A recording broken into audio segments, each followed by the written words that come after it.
Good morning, good afternoon, good evening, guys, depending on when you see my video. Welcome back to my YouTube channel. Today, I've come to narrate the story of the movie Third Marriage by Ruth Kadiri. If you've saw my last video, I'd like you to tell me in the comment section if you enjoyed it. If it's your first time in my channel, you're welcome back. You're welcome to my channel. Sit down and enjoy this story with me. Right. So today I'm talking about the movie Third Marriage by Ruth Kadiri. This movie was about a couple. This couple with the man, the victim, right? This man in this movie has unfortunately been in 3 marriages. So in the movie, he's on the 3rd one, from the title Third Marriage. So he's on the 3rd marriage, and no one exactly knows what has made these marriages collapse. Nobody exactly knows why, but they just know his marriages has not been lasting. The first one failed, second one failed, and now this is the 3rd one. And this 3rd one, he got married to a young lady who happens to be a friend to his younger sister. So he loved the young lady and got married to her. The moment they got married, this young lady changed. They had gone for their honeymoon, and when they came back, the young lady changed. Like, she started off with being hostile to the sister-in-law, who happened to be her best friend, in quotes. And it was shocking. Like, what's happening? What happened? Is it because you're not married to my brother? You're changing, or did I do anything wrong? That was the questions in their mind, the sister-in-law's mind, and the husband as well. Like, what happened? You're supposed to be friends with my sister. Why the hostile behavior? So she was really hostile to the extent that she even set the sister-in-law up, hid her jewelry in her bag, and accused her of stealing them. But the good thing was that the husband knew that was a setup, because while they were on honeymoon, she wore the same set of jewelries. So how did they just come up from honeymoon and the sister had already stolen the same jewelries? Doesn't make sense, right? Because she was trying to portray the picture that, oh, the sister came to the house when they were away and stole the jewelries. But it wasn't adding up, because she wore those same jewelries while they were away on their honeymoon. So the husband outrightly knew that was just a setup. So he tried to confront her to find out what happened. Did the sister offend her in any way? Why the change in character? But she just said she wanted the sister gone. She didn't want the sister to be there without her permission, because the man invited the sister over to come cook for them before they come back from their journey without letting the wife know. So she felt they did seek her permission or seek her opinion before that arrangement. So she wanted the sister-in-law gone by all means. That was why she went to the extent of accusing her. So with the whole thing, sister-in-law left.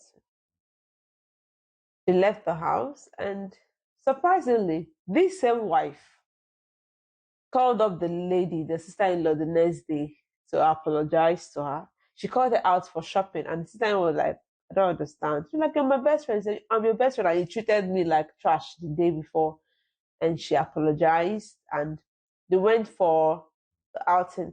And in the outing, she told the sister-in-law that she was so sorry for the behavior, that she was only trying to test her brother, that is her husband, trying to test him to know how he would handle family problems in their marriage, and that the brother has passed the test. So this whole story calmed the sister-in-law down, and she was like, oh, you would have told me ahead of time that it was just a prank or a test.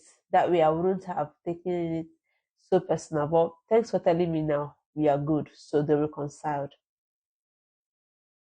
As she made peace with the sister-in-law, she went back to the house and started dishing out the same hostile behavior now to her husband.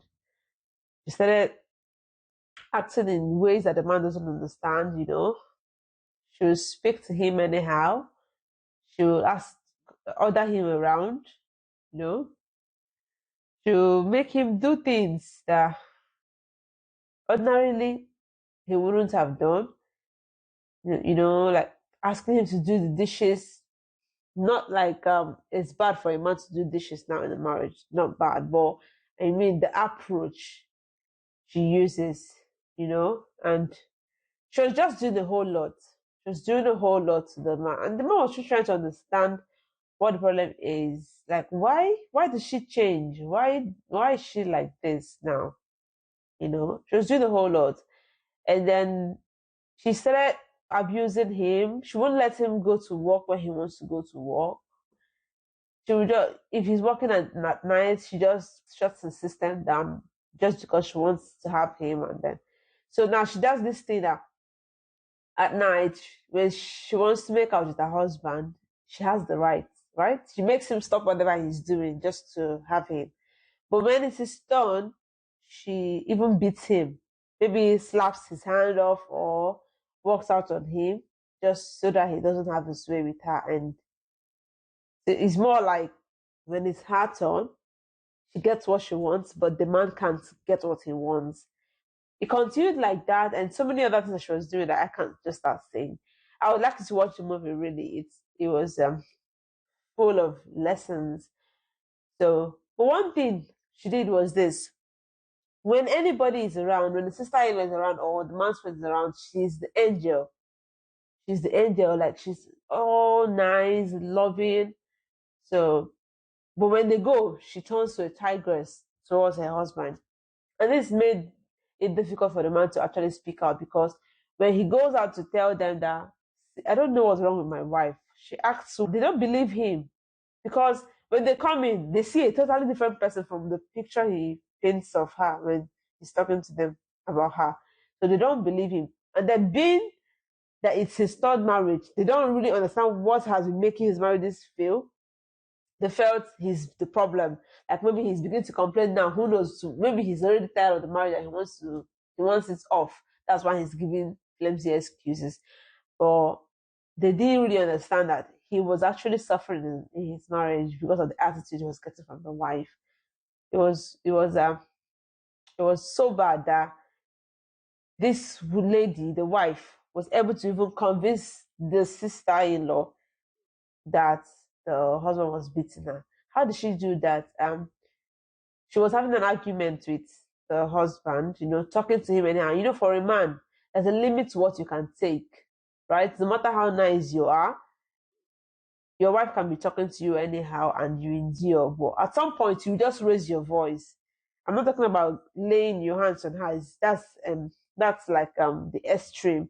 But at some point, as human beings, when someone is talking to you anyhow, you're taking it in. At some point, you will react. So one of the days she was talking to her husband, the husband had to scold her, like, why you? Immediately the husband started scolding. She called the sister-in-law, put on loudspeaker. And then she started crying, stop doing that to me, you're beating me. So, you know, she started screaming like the man was actually hurting her. And then the sister on the other end, not being in the picture, just over the phone, felt the brother was beating the wife. And, you know, she started talking to the sister-in-law like, what's happening? Is everything all right in the marriage? Your brother beating you? And she's like, no, my husband can't beat me. He loves you so much. He can't beat me. He can't beat me. But then the next time she will still make the call and start screaming, stop it, stop it, stop it. My whole body is burning me. You will kill me. Or stop me. You know, just all those things. It was really confusing. But she was trying to paint the picture that he's battering her at home. That's what she makes them see or makes them hear over the phone. That's what she does. So it's difficult for you not to believe he's actually beating her. She goes to the extent that sometimes she just locks, once the man comes back from work, she will lock the door and start hitting her hand on the wall and shouting, you will kill me. Oh. And then, you know, the gate man is hearing all these sounds. Obviously, he will also think the boss is beating the wife. So she's just doing this so that everybody thinks the man is a bad person. She got the sister-in-law on her side, making her think she's suffering and smiling, that she's the one being abused, and she's trying to cover up for the husband. She made the husband's friend believe she was the one being abused.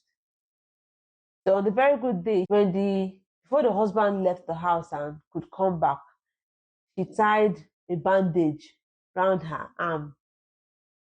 Okay, the husband went to speak to the mom to talk to her that he doesn't understand what has come over her, that she has changed.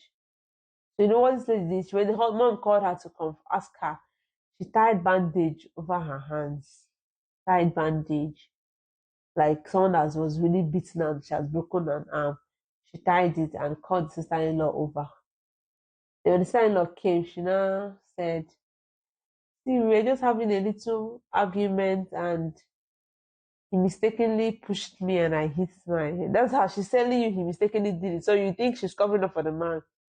That he didn't mean to, it wasn't intentional. You don't have to fret. He didn't mean to hurt me. And then he mistakenly did this. And when the husband comes in, she just says, and the husband's like, babe, what happened to your arm? She's like, babe, don't worry, I've already told them what happened. I know he didn't mean it. And the man is shocked, like, what are you talking about? What happened? What happened? What did you tell them?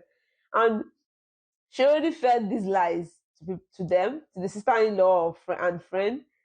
So they won't even give the man a chance to explain, because the man is still confused, right? And they're seeing that confusion as he's trying to deny it. So they don't even give him an opportunity to defend himself.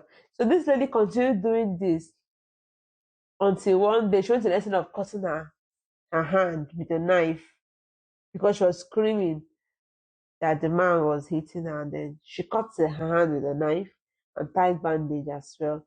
So this man, being the first, being that he has witnessed her tying bandage, and then when they left, she untied it. He felt he was under bandage, and she's like, tell her to untie that rubbish she's tying on her hand. Nothing, I didn't do anything to her, only for the wife to untie, and she really actually cut her hand.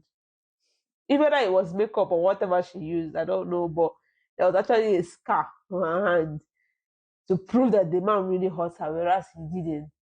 So it was that bad that they started convincing her to divorce him. And she's like, no, I can't divorce him. I love him so much and I know he loves me. She was playing the abuse, the good girl card, the abused card, all that.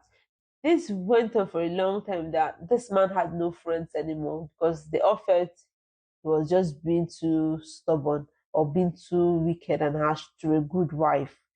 The sister-in-law stopped talking to him and only became and just minded her friend, who is the brother's wife. Even the girl apparently understood that the daughter might just be misbehaving.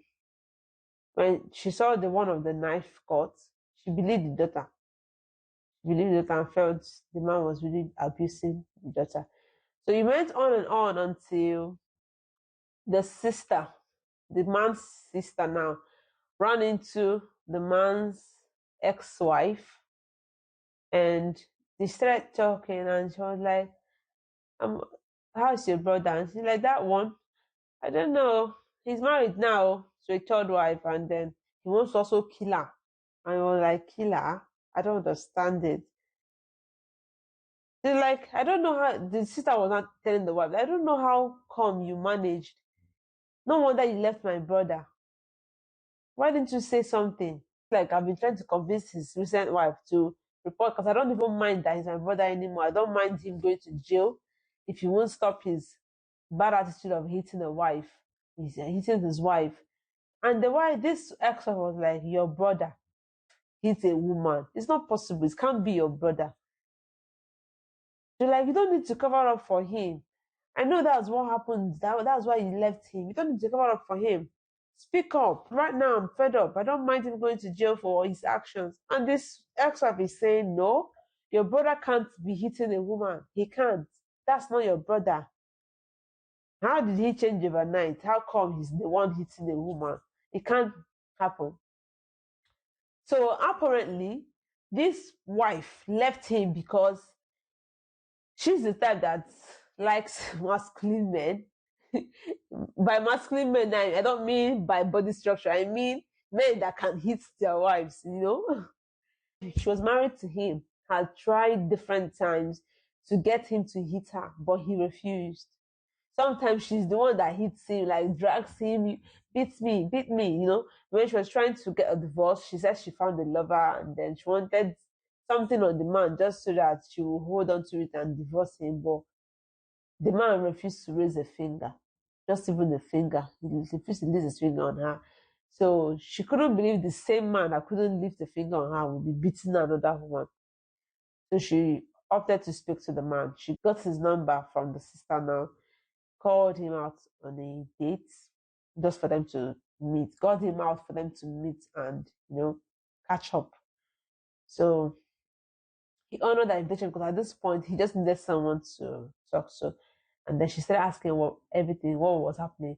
At first he didn't want to like talk about the marriage. She just wanted to, you know, unwind and just talk about life. But the ex-wife, knowing what she knows, kept asking, and then he opened up and told her everything that's happened in the marriage, how the wife has been so manipulative. So she advised him to put a camera in the house, at least to capture the act. Because if he doesn't have an evidence, everybody will keep thinking he's at fault.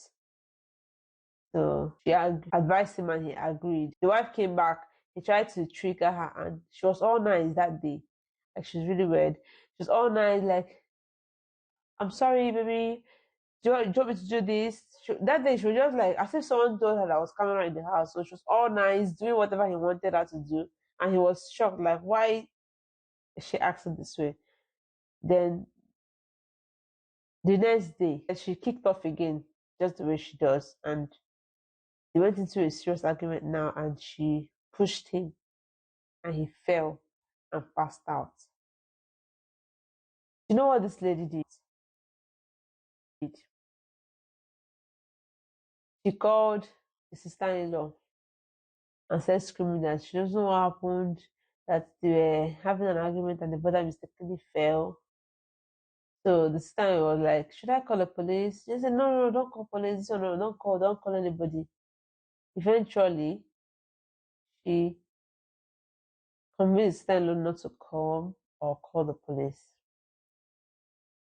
And then instead of helping her husband up, she started kicking him and saying that he should better not die you because he can't leave her. He should better wake up. He can't leave her.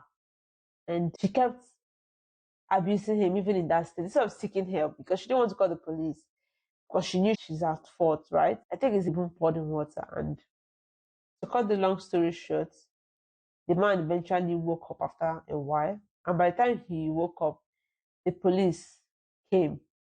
So apparently the sister-in-law still sent the police to the house because she was hell-bent on apprehending her brother.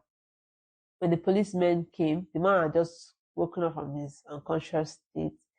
And then they were asking what happened because they got a call that there was an abuse come in the family. The wife was just saying, no, nothing happened. Everybody's okay. Baby, tell them now. Everything is fine. And the policemen were like, sir, are you all right? And the man just said he was fine. He didn't want to tell them what happened as well. So the police officers left because obviously they can't do anything for you if you don't tell them you're in trouble. So they left. Next day, the man called the entire family, called the girl's mom, called the sister, called the friend, invited them over to the house and said he had something to tell them. Because whenever he mentioned that he was tired, he wanted to leave the marriage, the lady, the wife, will say, you can't go anywhere. I'm your last bus stop. You can't leave me. It's not possible. I love you and I know you love me. We are in this together forever. She just wants a man that she can control like her puppet. A man that she will say, sit here, and he will sit. Go there and she will go, you know. So when she called them, she felt, so she's calling everybody, maybe she wants to divorce me through. So she started screaming, can't you hear me? I said you can't leave me. You can't go anywhere. You can't leave me. So when they came, the man didn't even talk so much. She just said, the one was already pleading, people let me beg my husband. I don't know what is wrong. beg him for me. I love him so much. A pity card, and then they were trying to blame the man. What's wrong with you? Why do you want to leave this marriage again? This one, that one, that one, no? Until they got the shock of their lives. They saw the video clip of this woman where she was actually abusing the husband. The way she made him fall and pass out, what she was doing to him on that unconscious state. So it was just a lot for them to bear.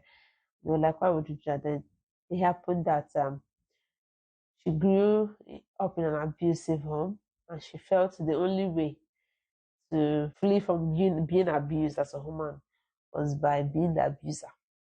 Very funny, right? So that was why. So she was like, instead of being abused by a man, she has to stand up so the man won't even see road to abuse her. So that was just what the movie was about. You know, with the whole truth being revealed, the man said he was done with the marriage, and the sister and friends and girl's mom started apologizing to him, and that was it for the movie. The movie ended that way with the third marriage failing again. So this movie, it had so many lessons, but what I just want to pick out is the fact that, in marriages, in relationships, we are quick to blame the men.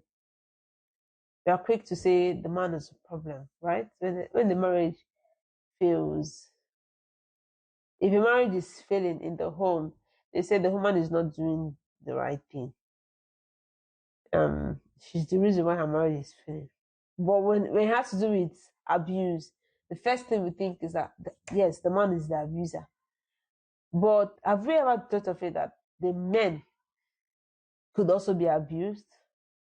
Like in this movie, if they had a little idea, if they had just a little thought about it, that a man could be abused, maybe they would have helped him out early enough.